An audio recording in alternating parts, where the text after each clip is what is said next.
መቼም ጨዋታ ደግ ነው። እንጨዋወትን እያነበብኩ ነው ኤፍሬም እንዳለን። እስኪ ቆይ ላካፍላችሁ ግን የፈረንጅ ቡዳ ሲበላ እንዴት ከረማችሁሳ? ስሙኝማ የሆነ ኮፍል ይጣለላችሁ አለ አይደል? ብዙዎቻችን በቃ ግን መኩራራት እንወዳለን።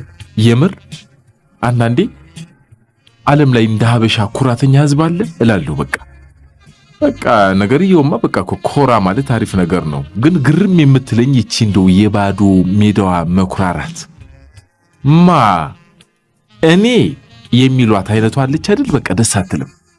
እኔ የምለው ኩራትራት ነው የሚባለው ነገር ስለ ቁርስና ምሳው የሚታወቅ ነገር አለ እንዴ?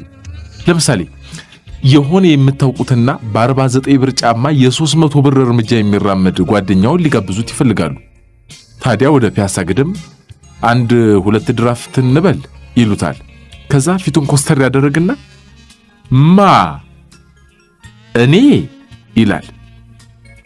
እኔ ነኝ ድራፍት የምጠጣው? ጉድ ፈላ። ለካ ሰው መጥቋልና ከውስኪ ሌላ ከጠጣሁ ይገርማል ብዙ ዘመኔ ነው። ጉራኮ ግን እንደው በሽልንግ አንድ ቁና ነው። ለአንተም ቢሆን ግን የቀራሪው ትንሽ እንደው ለሆድህ ጥሩ አይደለም ሲል ይመክሮታል። ታዲያ ያላችሁ ሳምንት ሳይሞላው ከተማ ዳርቻ የሆነች ደሳሳ ጎጆ ውስጥ ከሃዳር አካባቢ ከሉሲ ጋር ተቆፍሮ የወጣ በሚመስል የቆርቆሮ ጣሳ ህንጻ ገትሮ የሚያቆም የጌሾ እንጨት የሚንሳፈፍበትን ጠላ ሲገለብጥ ያገኙታል። አረ ውስኪ ተጠጣ ይላሉ እርሱ። ያኔ ቆይ ግን ስሙኝማ፣ እኔ የምለው ይሄ አንዳንድ ጠላ ቤት ይህንን ግንድ የሚያካክል ጌሾ የሚያመጡት እንዴት ነው ነገሩ? ደኑ እኮ ቢመናመን ግን አይገርምም። አንዳንዴ እኮ እንደው ሳስበው ግን ሰባቱን ከዚህ ከዛ አድርገው እንደው ከጎንና ከጎን ቢገጣጠሙት እኮ ዘዋይ አሳ ማጥመድ ይቻላል እኮ ታንኳ ሰርቶ። አሁን እቺ ነገር ልቀጥልባት እንዴ? ግን የትቀመስካት ልትሉ እኮ ነው በኋላ ደግሞ እንደዛ እንዳትጠረጥሩኝማ። እኔ ጠላ ልጠጣ አላስቀልዳችሁ ነው። አሁንስ እንደው አሁንም እኮ ማርያምና ገብርኤልን እያለ ለዝክርም የሚያጠጣ ጠላ ጠፋ። አረ ደግሱ።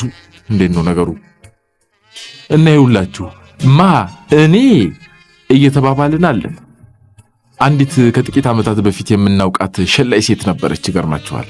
አሁን ዘመዶቿ የሆነ ሀገር ሄዳለች ይላሉ። እነሱ ግን የሚጠሩት ሀገር ስም እስካሁን ካርታ ላይ ስላልተገኘ ገና እየተፈለገ ነው። እና ጉራዋ ውይ ለብቻ ነበር። ታዲያ ምን ያደርጋል፣ አፍላፊ የሚሉት ነገር ታበዛለች። በቃ እንደው እንዳሰኛት ነው የምትናገረው።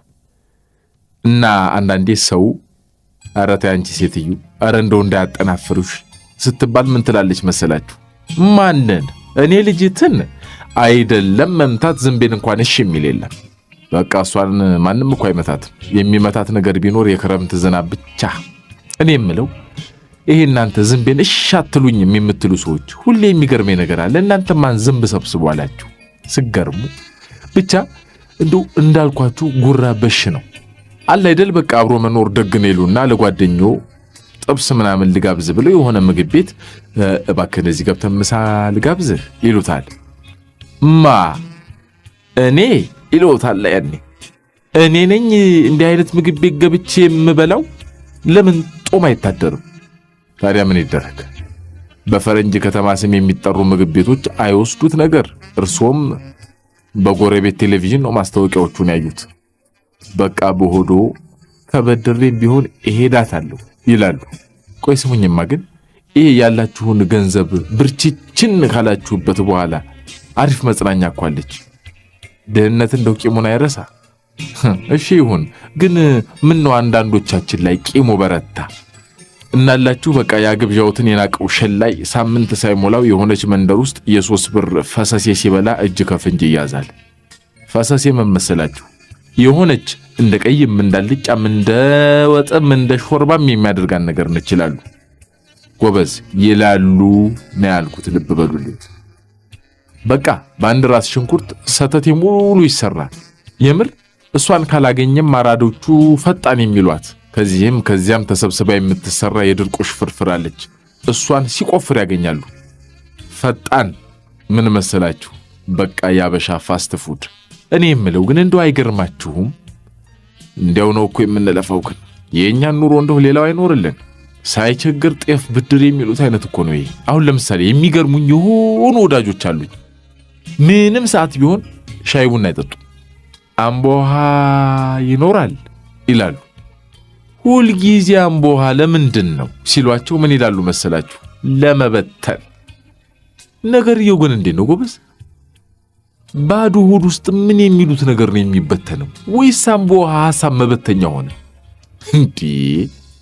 ዝም ብላችሁ ታዳምጡኛላችሁ እንዴ? ኦፍ ኮርስ አትሉኝም? ስሙኝማ፣ እንደው ግን ይቺ የእንግሊዝኛ ጉዳይ የሆነ ነገር አስታወሰችኝ። መቼም ችግር የማያመጣው ነገር የለም። በቀደም አንድ ወዳጄ የሆነ ዕቃ ለመግዛት መርካቶ ይዘልቃል። ሁለት በቃ ሸሚዝ የሚመሳሰሉ ነገሮችና የሆነ ቢዘረጋ እንደ ማህረብ የሚያገለግል ካልሲ እንደገዛ ገንዘብ ታልቃለች። ለታክሲ እንኳን አልሞላለት ብሎ ካመዲ ፒያሳ በእግሩ ይወዘወዛል። ታዲያ ምን ይለኛል መሰላችሁ? ቁልቁል ብትሰቀዝቀኝ ይገርማል 70 ሳንቲም ጠብ አይልም። ከዚያ ሸለል እንደማለት ብሎ ምን አለ መሰላችሁ? ይሄ ኢንፍሌሽን እኮ ግን በቃ የፈጠረው ቀውስ። አረ ኢንፍሌሽን ያልከው እኔ የምለው እንዴት ነው ነገሩ? የዘንድሮ ችግር እንግሊዝኛ ያናግር ጀመር እንዴ? በዚያ ሰሞንም እንዲሁ በ20 ብር ገዘዋለሁ ያለው ዕቃ 2 ብር ጨምሮ ነው 3 ብር እንዲህ ቢጨምርበት ይሄ የዋጋ ፍላክቹዌሽን አስቸገረኝ ነው ምናምን አለኝ። እንዴ እሱን በቸገረው ቁጥር የሆነ ሽን የሚል ነገር እየጨመረ መናገር አለበት እንዴ? እኔስ ዲክሽነሪ ይዞ መዞር ይጠበቅብኛል እንዴ? እንዴት ነው ነገሩ? ቆይ ግን ስሙኝማ፣ አንዳንድ ሰዎች ግን እንደው አይገርሟችሁም? በተናደዱ ቁጥር የሚሳደቡትና የሚያራገሙት እኮ በእንግሊዝኛ ሆነ። ሲሸልሉ መስሏቸው ከሆነ ግን እውነት እንደው ተሳስተዋል። ደግሞ እንደዚህ በእንግሊዝኛ የሚያስለፈልፋቸው ምን መሰላችሁ? ቡዳ። እንዴ ፈረንጅ ስለምን ይቀርበት ያበሻ ብቻ የፈረንጅ ቡዳ በልቷቸው ነው። እንደው እንዳያያዛችን ግን ሁላችንም ሳንበላ አልቀረን። ወይኔ ቆይ ረስቸው ተመለስኩኝ። ደግሞ ትንሽ ልጨምርላችሁ። በስህተት የሰው ልጅ አገረደፍር። ቆይማ እንዴት ከረማችሁ ግን? አንድ ወዳጄ በቀደም ይህንን ሰላምታ ለውጥ ባክህን እንደው የፋራ ነው ብሎኛል። እና የዘንድሮ ሰላምታችን ምን ሆኗል መሰላችሁ? ምን አዲስ ነገር አለ ባክህ? አሁና በቃ ሁሉም ነገር ሰለቸና የምር ዘንድሮ እኮ እንደው ኑሮ ሁሉ አለ አይደል? በቃ ለሁለተኛ ጊዜ ለ18ኛ ጊዜ በድጋሚ የታተመ መጽሐፍ መስሏል። ያውም ቀሽም መጽሐፍ። ስሙኝማ፣ አረ ዘንድሮ እርዳታ የሚጠይቀው በዛ ማለት መቼም ሲቸጋግር መረዳዳት አስፈላጊ ነው። ልጅ አበሽ እኮ እንደው መቼም ነገ በኔ የምትለውን ሲያወጣ ያሰበውን አስቦ ነው። ግን አረ በልጥነት በዛ። እንዴት ነው ነገሩ? አለላችሁ እኮ አንዳንዱ ምን የሚል የእርዳታ ደብዳቤ ያዞር መሰላችሁ?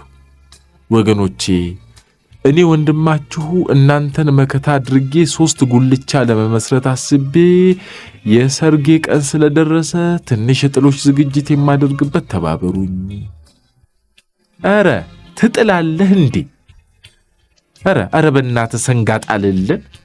ደብዳቤዋ ላይ ደግሞ ያው የፈረደባት መጨረሻዋ ላይ 50 ሎሚ ለ50 ሰው ጌጡ ለአንድ ሰው ሸክሙ አትቀርም። ከዓመታት በፊት የሆነ መስሪያ ቤት ሰራተኛ ሁሉ 50 ሎሚ የሚል ወረቀት ይዞ መዞር ሲያበዛ አስተዳደሩ ምን የሚል ማስታወቂያ ለጠፈ መሰላችሁ?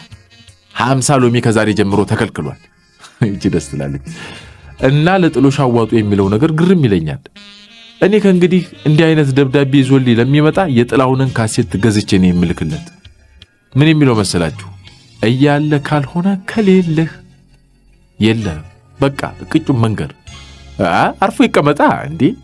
የራስን ሳንቲም ሳይቋጥሩ የምን ጉልቻ ምናምን ላቀች ምድጃ ምናምን ነው እንዴ? እኔ የምለው ትዝ አለኝ። ቆይ ላቀች የሚለው ስም እንደው ምን ፈርዶበት ነው ለምድጃ የሆነው? እውነት አሁን ለምሳሌ እኔ ስም ኤፍሬም ነው አይደል? ኤፍሬም አካፋ ቢሉ እኔ አላቅም። ካሽሚርም ሆኖ ኮሎምቢያ ቅርብ ጫካ ያለበት ገብቼ ሸፍታለሁ። እውነት እኔ ሸፍታለሁ። ዘንድሮ እንደው የስሙ ነገር እኮ ግራ ገብቶታል። አናጋው የጥርስ ሕክምና መርዘኛው ሬስቶራንት አይነት እኮ እየሆነ ነው። የምር እኔ አንድ ቀንማ ስለዚህ ማውራት አለብን።